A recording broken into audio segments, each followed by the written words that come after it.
स्वागत है आपका आत्मिक सफर में। आज मैं फिर से हाजिर हूँ आपके बीच में, ताकि परमेश्वर के वचन से हम सभी प्रोत्साहित हो सके। ना केवल मैं प्रोत्साहित हो सकूं, लेकिन आप भी उससे प्रोत्साहित हो सके। परमेश्वर आप सबको बहुतायत से आशीष प्रदान करें।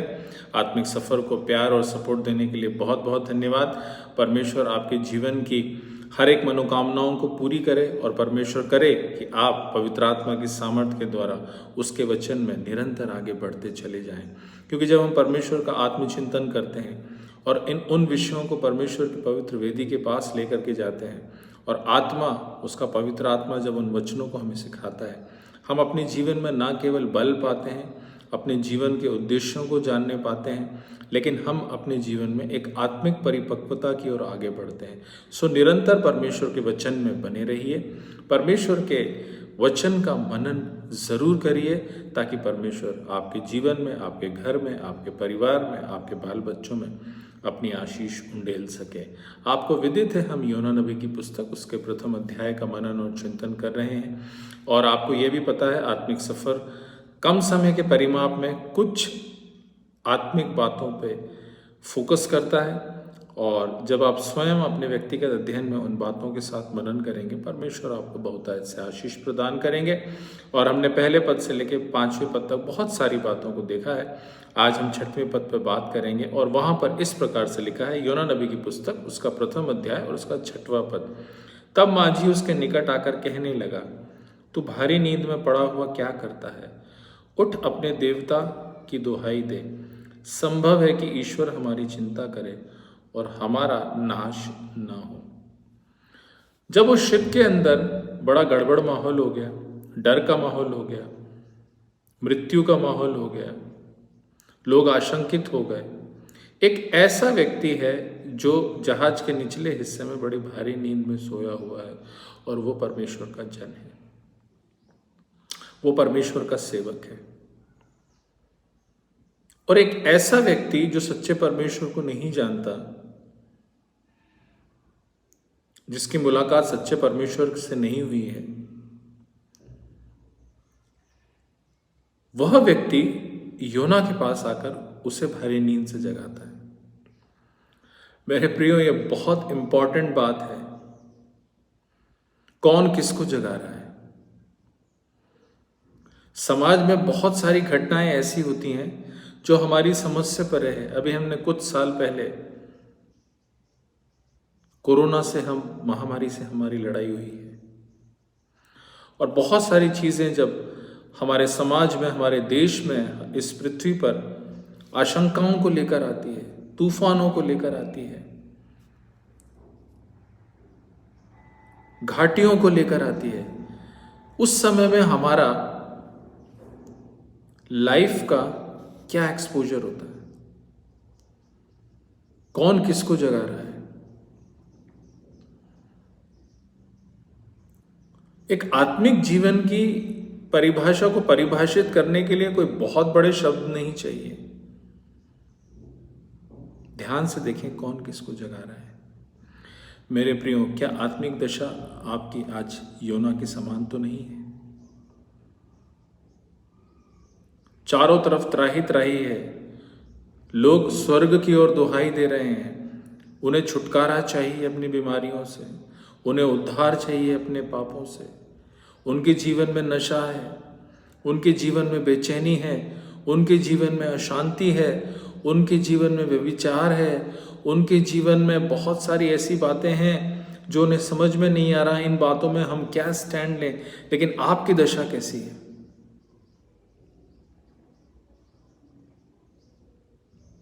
उस जहाज के अंदर ये बड़ी विचित्र बात थी।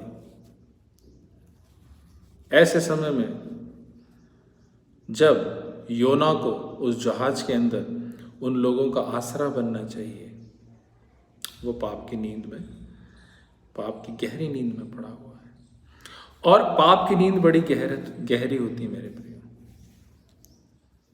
परमेश्वर का वचन हमें ये बताता है, जब पाप आपके सबकॉन्शियस माइंड में चला जाए, आप अपने जीवन में एक गहरी नींद में चले जाएंगे। उसको शोर नहीं सुनाई दे रहा है, उसको डर नहीं दिखाई दे रहा है, उसको जो घटनाएं घट रही हैं उनसे उसको कोई मतलब नहीं है। बस वो अपनी सेल्फ सेंटर्ड लाइफ में जी रहा है। एक पापी व्यक्ति जो होता है उसको केवल अपने जीवन से ही मतलब होता है। उसका कोई उद्देश्य नहीं होता और वो बस एक पाप की आत्मिक और गहरी नींद में सोया पड़ा रहता है। इफिसियों को लिखते हुए पौलुस कहते हैं, हे सोने वाले जाग, मुर्दों में से जी उठ, तब यीशु का नूर तुझ पर चमकेगा। हमारे आत्मिक जीवन की स्थिति क्या है? मुर्दा समान है या हमारे अंदर जीवन है? और जब हमारे अंदर जीवन आएगा तब हमारे जीवन में कंसर्न आएगा, और जब हमारे जीवन में कंसर्न आएगा तब जो परमेश्वर चाहता है वो हम कर सकेंगे। भीड़ को देखकर यीशु ने तरस खाया। भीड़ को देखकर यीशु के मन में उनके प्रति प्रेम आया। बड़ी कंपैशन के साथ प्रभु यीशु मसीह ने अपनी मिनिस्ट्री की शुरुआत की और उसने किसी को भी जो उसके पास आया कभी निकाला। और जब जब उसने दृष्टि की तब उस असीम परमेश्वर की दया उसके जीवन से निकली और लोग ब्लेस्ड हुए। हमारे आत्मिक जीवन की दशा कैसी है? क्या हमारे आत्मिक जीवन की दशा योना जैसी तो नहीं, जैसा वो जहाज में पड़ा हुआ है? एक गलत इंसान के कारण अच्छी कलीसियाओं का सत्यानाश हो जाता है। एक कड़वी जड़ कलीसिया के अंदर फूट जाती है, वो कलीसिया तितर बितर हो जाती है। एक व्यक्ति के डिसीजन से परिवार बर्बाद हो जाता है। कहावत है, एक गंदी मछली सारे तालाब को गंदा कर देती है। और योना ने परमेश्वर की बात ना मानकर उस जहाज पर चढ़कर वहां के लोगों को डिस्टर्ब किया, वहां के कार्य को डिस्टर्ब किया, वहां की फिजा को डिस्टर्ब किया। लोग बेचैन हो गए, अशांति का माहौल हो गया। एक व्यक्ति के पापी हो जाने से बहुत फर्क पड़ता है मेरे प्रियो। परिवार का एक ही व्यक्ति काफी है गलत ट्रैक पर जाने के लिए, सारा परिवार डिस्टर्ब हो जाएगा। आज आपकी कौन सी दशा है? क्या आप पाप की गहरी नींद में पड़े हुए हैं? अगर आप पाप की गहरी नींद है तो आपको उठने की जरूरत है। परमेश्वर का वचन आपसे कहता है, हे सोने वाले जाग, मुर्दों में से जी उठ। आज हमें जरूरत है उस पाप की गहरी नींद से उठकर जागने की। और वहां पर मल्ला योना से कहता है, तू भारी नींद में पड़ा हुआ क्या करता? उठ, अपने देवता की दुहाई दे। संभव है कि ईश्वर हमारी चिंता करे और हमारा नाश ना हो। भैया तू सो के क्या कर रहा है? कुछ तो ऐसा कर, अपने परमेश्वर की ही दुहाई दे, पुकार उसे। क्या जाने परमेश्वर हमारी सहायता करे। कितने दुख की बात है। ऐसे लोग जिन्हें परमेश्वर के संदेशवाहक होना चाहिए, उन्हें दूसरे लोग समझा रहे हैं और बता रहे हैं कि परमेश्वर के लिए प्रार्थना करें, परमेश्वर के सामने हमारे लिए प्रार्थना करें। आपके आत्मिक जीवन की दशा क्या है? आपको लोग हैंडल कर रहे हैं या आप लोगों को लीड कर रहे हैं कि कैसे हमें परमेश्वर के जीवन में आगे बढ़ना है?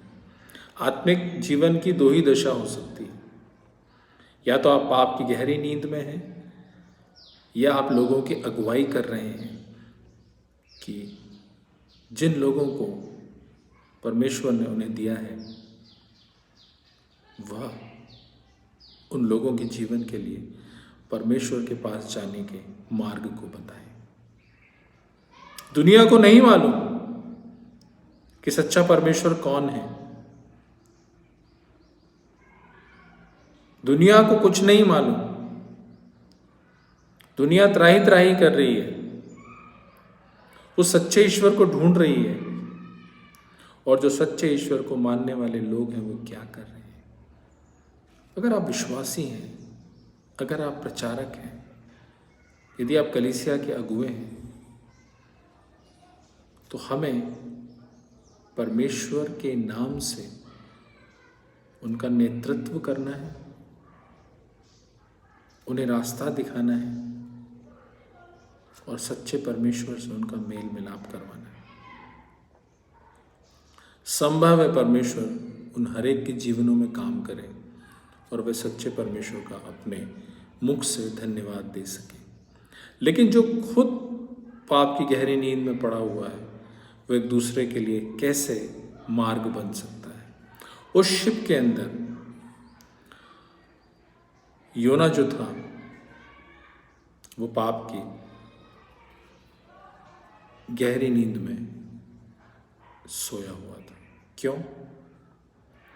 क्योंकि परमेश्वर के सामने से भाग रहा था। आज वो समय है जब परमेश्वर का वचन आपको आवाज़ दे रहा है, आप उससे मत भागिए। आज परमेश्वर आपको पुकार रहा है, उससे मत भागिए, मत भागिए, मत भागिए। परमेश्वर आपको बदलना चाहता है। परमेश्वर ने आपके जीवन में ऑपरेशन किया है। जिस प्रकार से योना वापस आया, मुझे और आपको भी परमेश्वर के पास वापस आना है, ताकि हम अपनी कलीसिया के लिए, अपने समाज के लिए, अपने परिवार के लिए आशीष का कारण बने। इसीलिए उन ऐसे हर एक गलत चीज़ों को हमें अपने जीवन से निकालना है, जो हमारे परिवार को, हमारी कलीसियाओं को और हमारे जीवन को बर्बाद करती हैं। योना भारी नींद में पड़ा हुआ क्या करता है? उठ, ईश्वर की दुहाई दे। संभव है परमेश्वर हमारी सहायता करे।